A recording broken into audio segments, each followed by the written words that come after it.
Very much. Game 2 just about to kick off, and Fog, lots to talk about.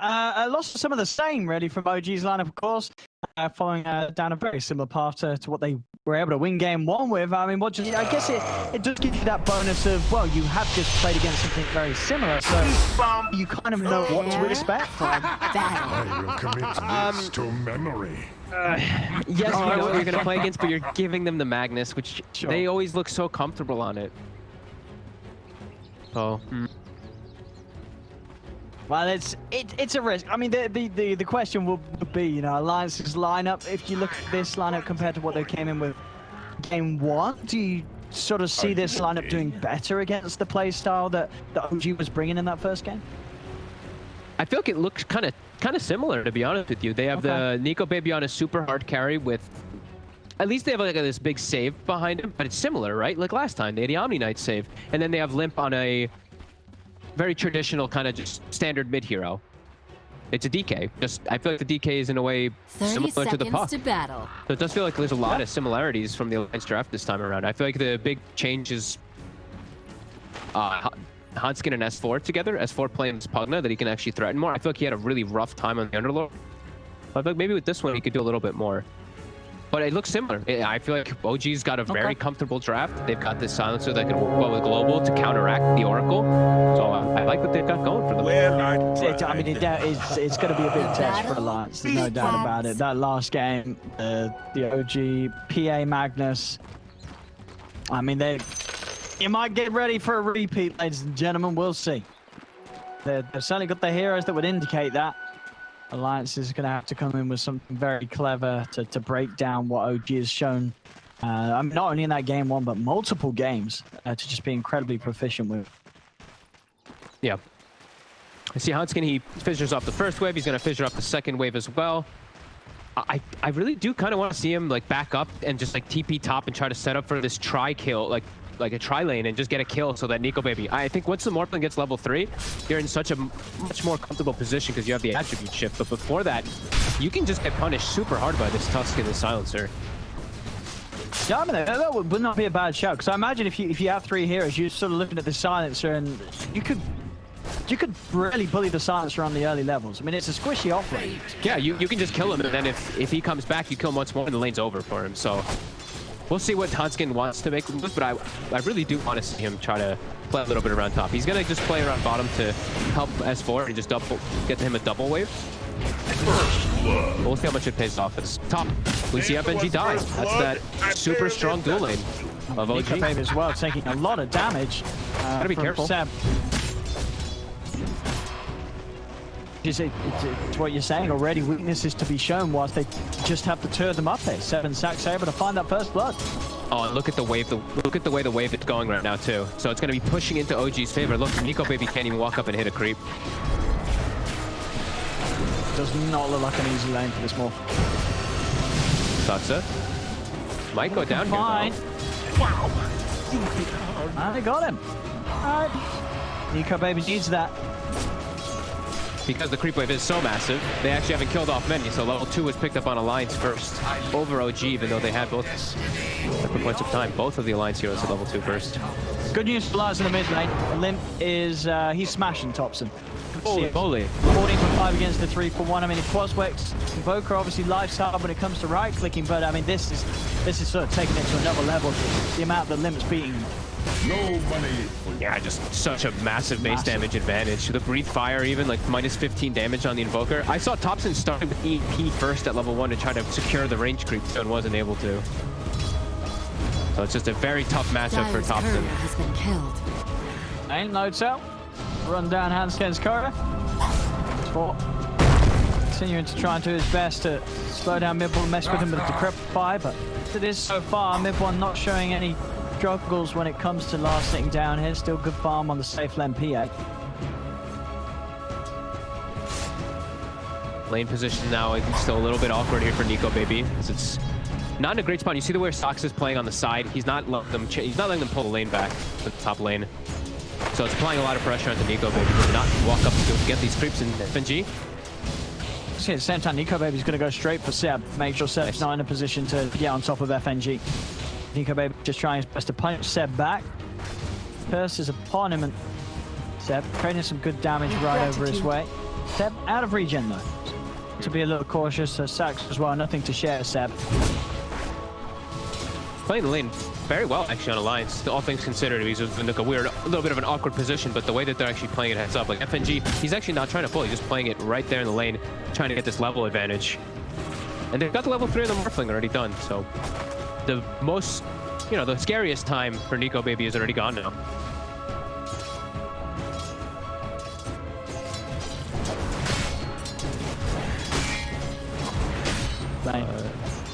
Rune secure. It's going to be spawning Topson. It's got a tornado, and it's actually Bobby using it straight up and try and grab it. Waste time away from the wave, we'll just deny it. Starting to recover a little bit. It's going to take him some time as this Invoker. But matchup for sure. This was just pretty DK favored one.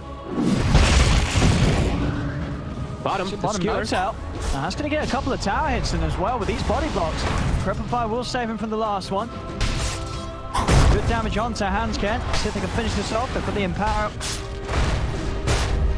This is a note out. It's getting turned up on. He's got a stick full of charges. We'll be able to outdo the damage from the blast and allow him to turn with a shockwave. Mid one steps in.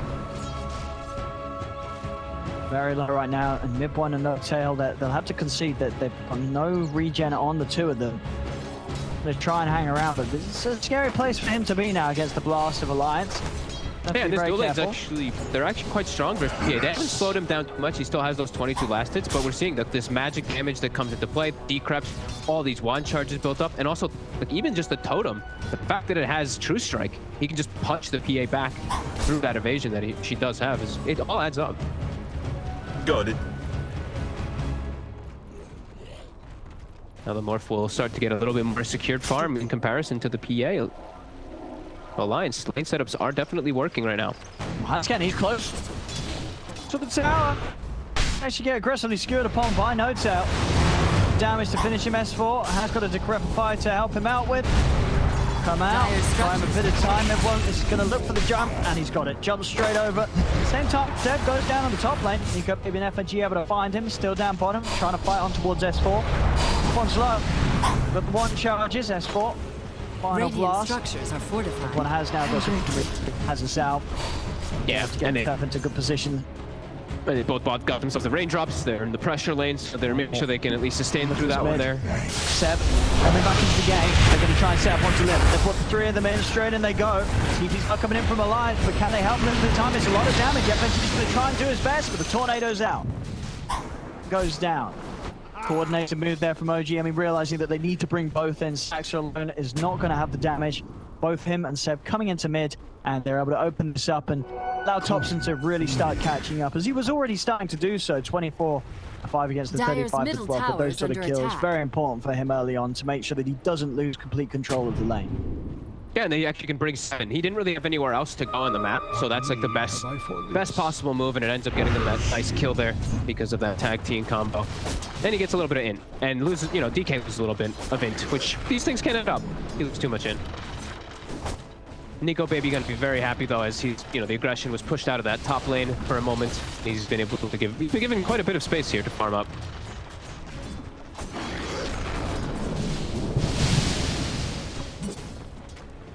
And do you think there's sort of a likelihood of which way Nico Baby is going to go this game? Would we be getting the Manta first, or are we seeing reason for an E-Blade rush this match? Dire's top tower is under attack. I think he might need the Manta.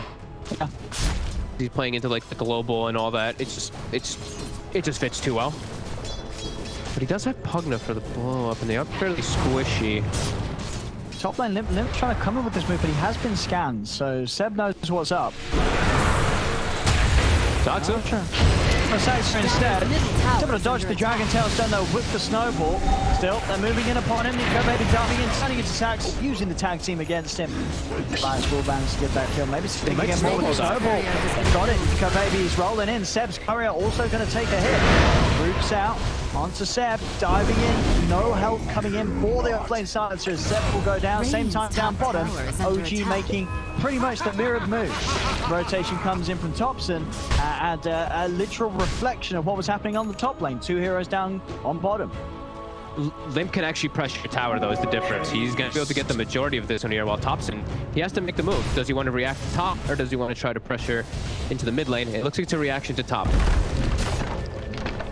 Trying to sprint his way. Oh, there he already has that medallion queued up. We know that this is going to be a very similar game plan as last time for OG. Just buff mid one. It's going to be much harder versus mid one, though, with what he's against. There's a Pugna on the enemy team, too. But these decreps are something he has to play around. Middle tower is under attack. Well, a lot more control, some harder stuns this time. Yeah. With Hansken and DK. Mid one. Limp going for this blink. He gets in with the Dragon Tail on those later levels. It's a long duration. As once more, sort of like last game, towards Saxon to make those snowball saves for the PA. He also have the silence, which is very unfortunate. They can always cover him with that too. That's bottom.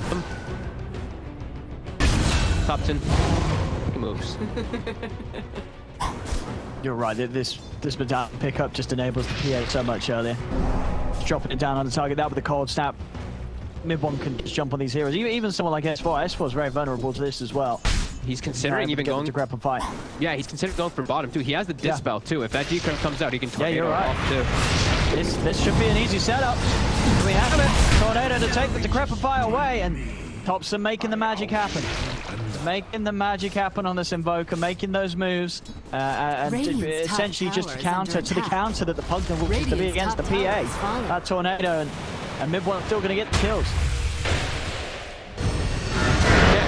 Yeah, Limp may have put the pressure on top, gotten the tower, also getting this kill on Saksa. You know, these moves from Thompson has put him quite a bit above that DK. And it enables PA a lot. Yeah.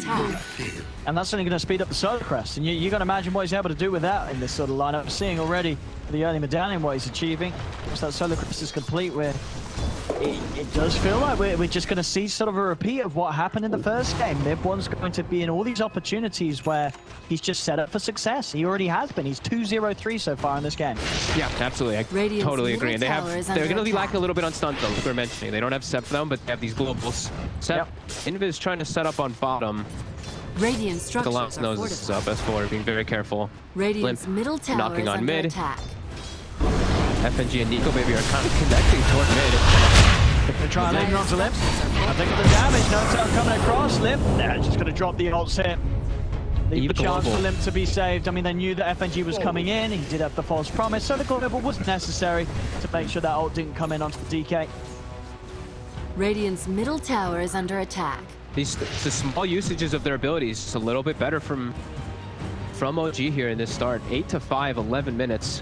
Nico maybe top of that chart, but Radiant's bottom tower inevitably this PA, he's gonna start ramping up way faster than this Morphling does, and they're gonna start keeping up that pace as soon as he gets there. So, would you say that the Morphling has a better chance of carrying against this sort of lineup compared to Dyer's middle tower is under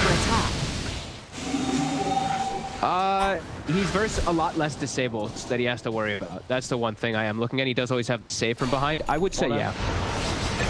Tornado on a hand, and that'll finish him off. I mean, again, every time that Thompson swings down this bottom lane, there just seems very little that S4 and Hansken can do to deal with this. Hansken's very squishy, and S4, the Decrepify is just not going to do anything against this constant Tornado that Thompson has awaiting. He's got the tower finally taken out, but it was denied. Sox is able to get a deny versus a Pugna. Usually is something you see happen. Yeah, I think the other thing about the Morphling versus the PAs too is that Morphling has, like, you're always going to be insane on armor. Sure, Troll has good armor, but it's nothing in comparison to Morph and Terrorblade. Sure, like you're going to need some serious crits on the PA to actually burst the Morph before he's able to start shifting. Yeah. Sort of getting the kill alone is unlikely, but if anything was to go by from that last performance from OG, they never really are alone. They're always making moves as a team, and mid one. I think is this even a quicker Deso time in the game? I think it is. It's got. I mean, I think it was about 14 minutes last game. This game is going to be 13 minutes. Look for the jump on him. Tap the side of the waveform. No tail. RP and 10, so not available for now. He's still getting slowed down and hit a lot. Got FNG here with a false promise. He'll have to come out. They need to use it to keep him safe. It's going to be that FNG will be left behind. All whilst this is happening, again down bottom lane. I mean, we can't keep up with the kills. They're everywhere.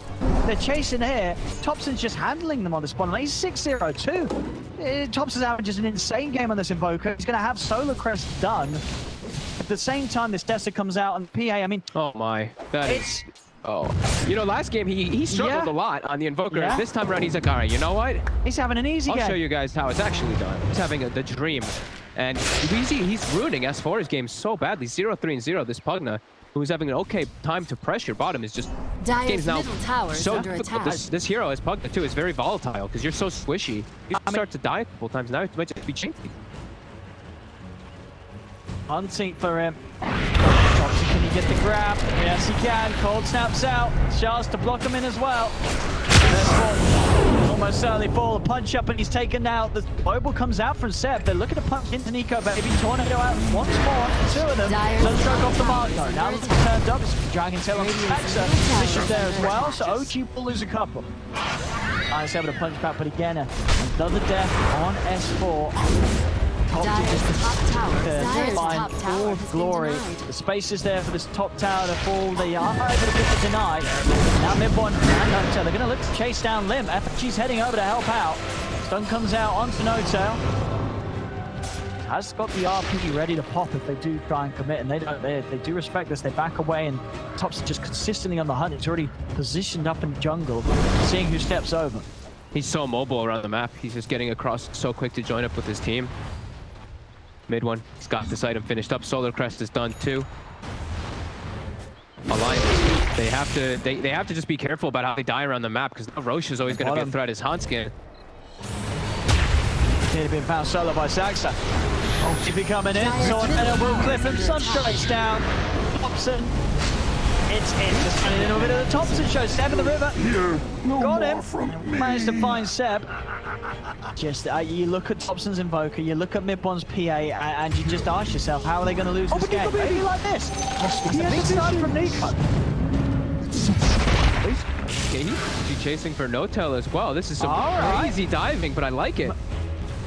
Maybe this is the map he's going to do it. Can Nico Baby carry this game? Sunstrike and RP's out. Well, Shockwave isn't enough. He's going in for more. He's able to get it. Thompson's able to push him back with a Deafening Blast, but Nico Baby, he's got the 2 kills.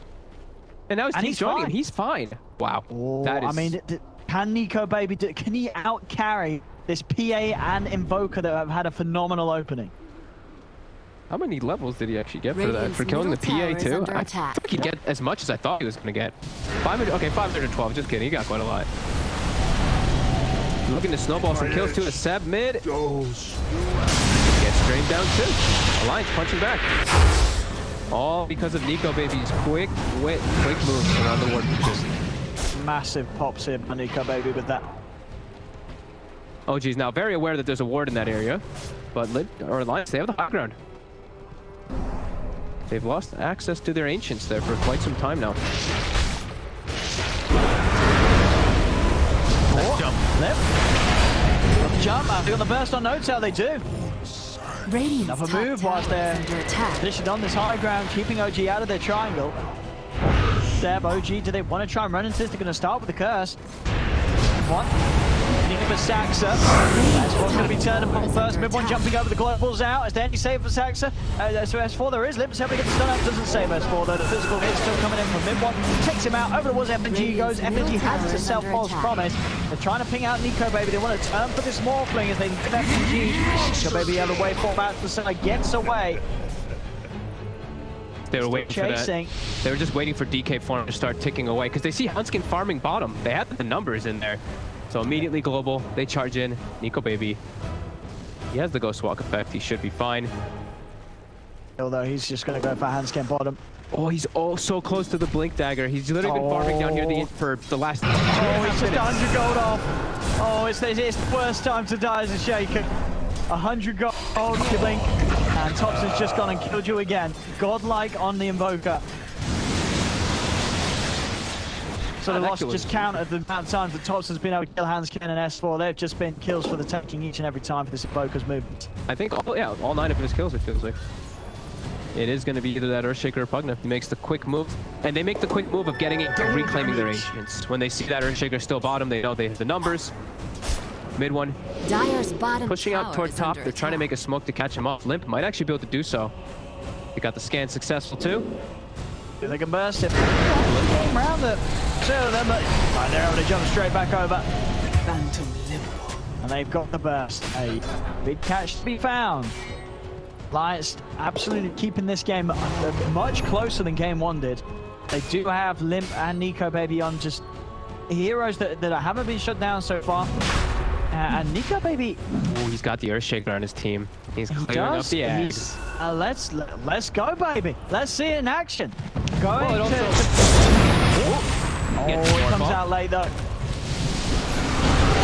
Now he's going straight in onto them. Limp's going to jump over. They've got the Dragon Tail Sun. There will be a save from Sax with the Snowball. Buttons up Thompson and to get the cold snap. Deafening Blast onto FNG. FNG has to false promise himself. Now Thompson's out with the Ghost Wall. He's out of the range of the Sentry. He'll make it out of there. No Tail also able to skewer out of the action. As they all...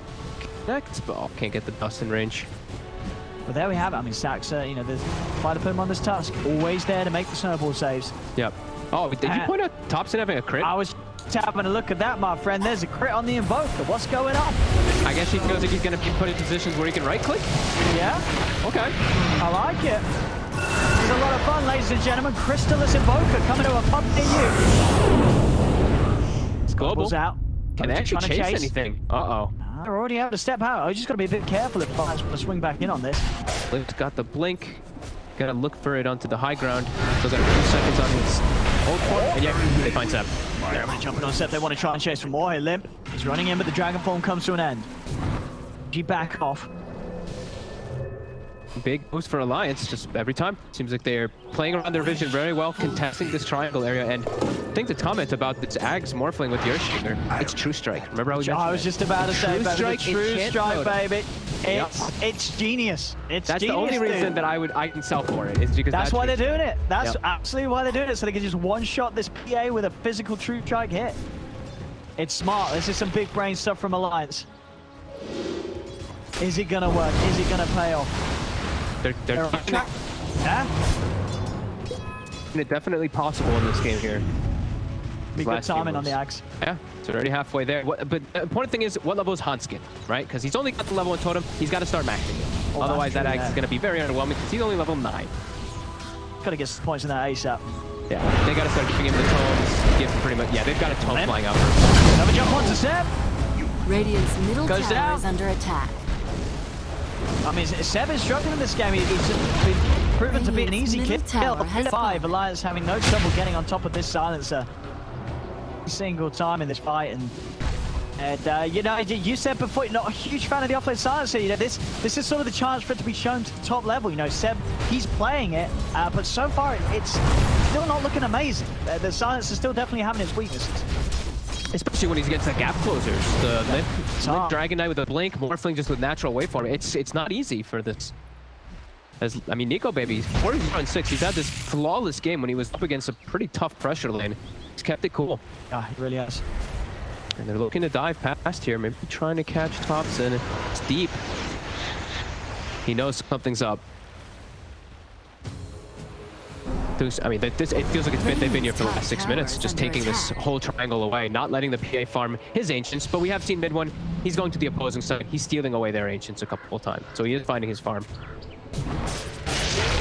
For a very greedy build though, he's going to be going for that Aghanim. It is, isn't it? Hey, you sort of go for that when you assume you're going to be getting kills in these fights. I don't know if that's necessarily going to be the case, right? It's not a game where you are ahead. Alliance are starting to get a lead, and we'll see what he's able to do with the Axe, but I don't think it's going to make it insane, and unless he's able to pull off some sick dodges.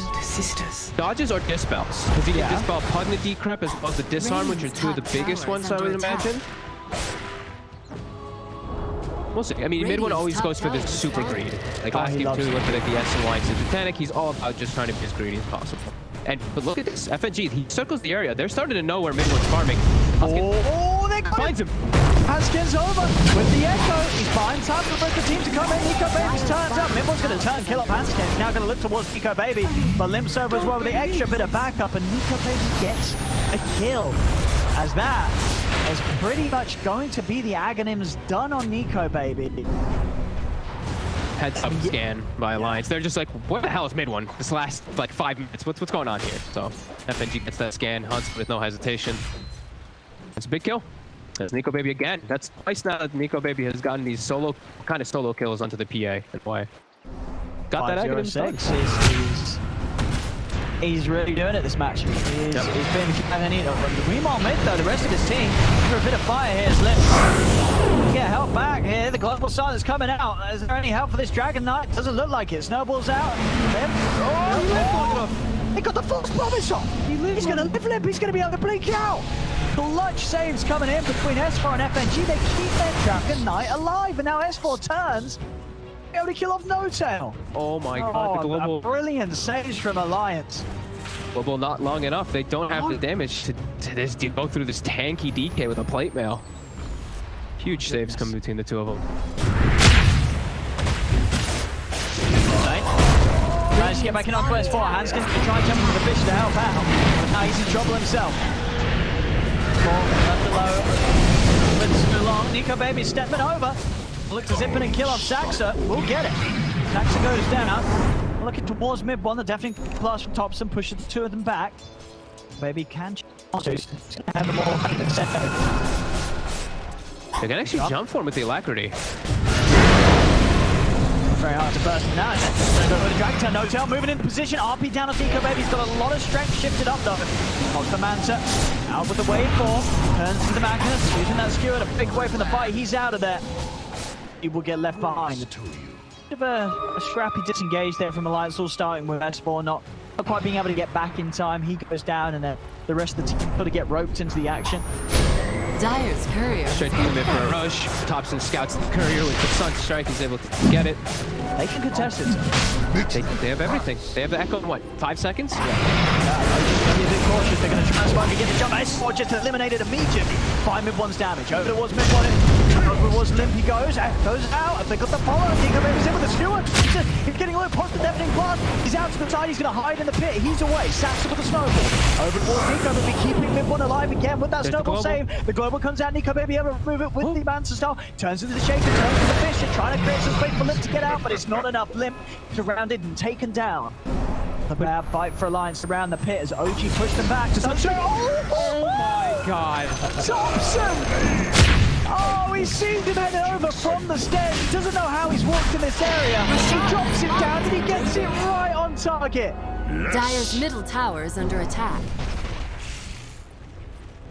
Thompson Invoker, ladies and gentlemen. 10-0-7 when you don't think it can get any better. It does. It really does. Dire's middle tower is under attack. That one. I got the vision for a second, but it's just like Nico Baby, he's morphs down and just gets literally dies. I can't believe that. And even, he didn't, it wasn't like he was on super low HP. Like, the damage must have been close to just being enough to kill him in that burst. But it was there, Thompson. Dire's middle tower is under attack. Cannot run from this map. Such a big window there for OG. Now they get the rush. They win the fight right outside the pit too. Now mid one, he's fully enabled. Now, you know, your Aghanims, it's kind of paid off because you're able to jump back and forth inside of that fight. Now you have a full save, almost SNY. Oh my god. You know what, lads, that Sunstro actually hold that thought mid lane. Gonna try to jump in Saxon. Counter play snowball in. It was pretty deep under the tower. He doesn't care. Has the Aegis on the side to get the RP down on Quest 4. He's dragged back, punched up. Managed to get out though. He's gonna live for now. Haskin jumps in with a stun. Taken out Saxa. Now over towards Seb. See Nico Baby's trying to chase for the further targets. He's got those enchant totem hits. Punch comes out to No Tail. Dragon Tail stun onto Seb. And Nico Baby chasing. Number of enchant totem as Nico Baby picks up a second. Continue to chase this. OG's got to run. What he's able to find, Nico Baby jumping, looking for Midbon. Midbon's the big target. He's split from the rest of the team. Jump over to the top wave, but still blurred. They won't have vision on him. Midbon's going to be able to make it away. You have on him. Oh, he actually doesn't have that many. That's weird how that interaction works. He used like 15 spells with it on. It doesn't look like it's actually doing anything anyway. It's just maybe sort of weird with the way it shifts. Well, that doesn't make sense. Yeah, I was trying to keep track of it. It's confusing me. Huskin, he actually jumps in. He's got the lockdown on the mid one and Thompson. Mid one's going to go down once. Going to be back for round 2 on the side. Noto pushing his 4 off the side. Thompson's going to get taken down by Nico, baby. Now they turn to mid one. They have the stun. They've got a lot of stun. The double enchant totems coming out for the turn. The mid one's trying to run, but he's surrounded. He's going to jump over towards S4, but S4 with the self-decryptify stays alive. Another jump into the enchant totem and Nico, baby. And mid one falls. Working. This morph shaker definitely proving to be quite a task for mid one to deal with. This true strike is really coming into play. These big hits and just the elusiveness too. Like, oh gee, they've really lacked disables, and now with this kicked in too. Not only does he have the waveforms, but he's jumping back and forth. Now he's got the CDR talent too. So he's always going to be in Earthshaker form in the fights. Radiant's middle tower is Now under they're up to the attack. pace. Nice, they're ready to push in Nico, baby. He might one-shot him. Oh, he's going over. He's looking for this, and they've got him. Nico, baby, making the magic happen. Him and Shaker. It's working out. It really is. It's forcing OG right back, Seb. Away, and Notel actually having to buy back here against the pressure of Alliance as they're taking down this mid tower. Fortification, sorry, the backdoor protection kicks in momentarily, but the creeps, they're moving back in. They've got Notel to get the ball back for this. Baxter comes in with the save. Notel's going to be cautious. He's trying to get the RP out, but the stuns are there. It's the die back from Notel. For 70 seconds, he's not going to be around for this hold. Jumping from mid one, trying to burst down a Hansken. Take him out. Or he can find. In goes the other towards FNG. It's another. Let's get the up as he looks over towards Lim. Find out that this Nico baby turns. Level silence comes into play. Already starting to shift up on the strength, and with the Mansa star, Nico baby's away. In fact, he can turn. Fishes out. He does good with the shot totem. He's in onto the 2 of them. It's another kill for Nico baby. He takes out Saxa. Down the mid-racks. They're in trouble. Nico baby taking him out. Strike down, but Nico baby spinning his onto Seb.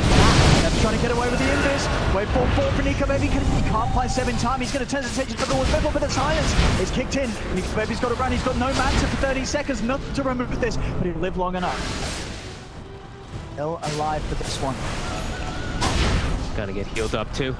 Dude, the battle buddies, the chain stun combo between Hanskin, Nico baby, and Limp, it's real strong. PA Sherry's got this SNY, so there's some status resist, but it's too many plethora of stuns that just keep coming in on top. Yeah. Well, I mean, we're seeing with the Ags, you know, the Blur is helping mid one in these fights. FNG's trying to come in, he's trying to disarm him. With the Fate Cedic, but of course with the Blur, mid one is able to instantly remove it thanks to the Ags.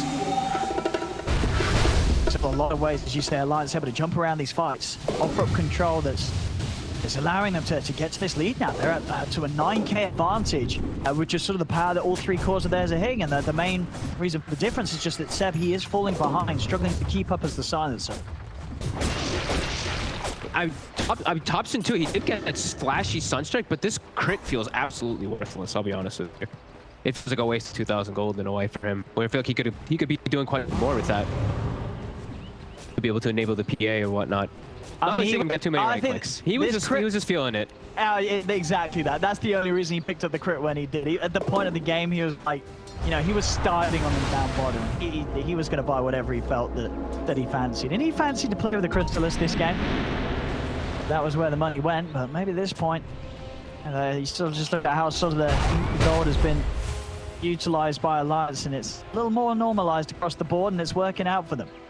Yeah, they have like the natural Greaves on the offlaner too, or Silencer can't go for Greaves like the Lina did. The Lina went for Greaves in their game when Seb was playing it. This time they don't have that type of thing to counteract and match Alliance's. Alliance much more about the bigger picture. So OG suffering in these last few moments very quickly after they had a pretty explosive moment. Nico baby, Earthshaker / Morphling. Now with full Scotty too finished up. Radiant's bottom tower. And a Titan Sliver, so base damage, look at it. Wow, 1,300. Dire's middle tower is under attack. Radiant's bottom tower is in the base. Look at Nico baby. Dire's middle Shaker ready to pounce. Dire's top tower. He wants to go for mid one. Oh, mid one's out with the TP. Is he able to find it in time? Oh, he's off the mark. He tries to get for it, Nico baby, but he doesn't quite get the right angle. It was a good attempt. Right sort of play, may have done it. Not able to predict the exact position mid one. heart attack there for mid one. As he really wants to finish this next item, this nullifier, he really needs to be able to get rid of all these defensive capabilities of Alliance's mid. Look at him jumping onto Thompson. Thompson looked at turn, Fisher's out as well. Limit. Second Fisher comes into play, Nico Baby's over. Thompson goes down. He's dead for 100 seconds on the Invoker. After that buyback, still being on cooldown for 4 minutes. So much chain stun just coming between them. Mid one, he's looking for places to farm to finish up this nullifier. Alliance, I mean, we're seeing it's too much chain stun. Dude, they don't have that same type of control at all in their fights. Oh, Fisher out. I mean, they're just finding so much setup. Saxa buys time with the snowball. Nico Baby trying to turn, but Saxa's out with the blink. Nico Baby chasing, he's just going to go straight in on this one. The RP is in place. Saxa's still alive. The Stewart is close to the base. Not quite close enough. They try to shockwave him in, but he's back out with the jump. Jumping all over the place, Nico Baby. Radiant's bottom tower Getting the is space. under attack. Take these buildings, Alliance. Radiant's middle Then up the barracks rack are Smith. Onto the tier 3 down bottom. Radiant Still structures no Invoker for a full minute. That's a huge part of Radiant's OG's bottom defense tower gone. is under attack. They have no way to commit to trying to slow them down during all this. Radiant's middle Just barracks honestly, he's are chilling under attack. inside that shadow. I mean, waiting for a jump so that they can just stun brother it up. If anyone does step up. Over they go. They're going to wall no down. Nico Baby's going to try for set. The global silence comes out instantly Dyer's removed. They're top going to try tower to skew it is into the under bait. He just jumps out. He just jumps out. They're able to chase with the snowball, but there's no damage to threaten Nico Baby. And mid one issue on the side. They just chain stun him. He's out without buyback. Mid one, he's dead without buyback because of the full investment onto the nullifier. This should be Alliance able to probably just close this one up, and then some incredible stuff could come out for Thompson in 10 seconds. Alliance, they're taking it, they're going to call it. It's over. GG is there. Alliance with the big brain plays, the big brain drop. Middle tower They let has the OG go straight into the second sort of comfort zone that OG styled upon them with in game 1.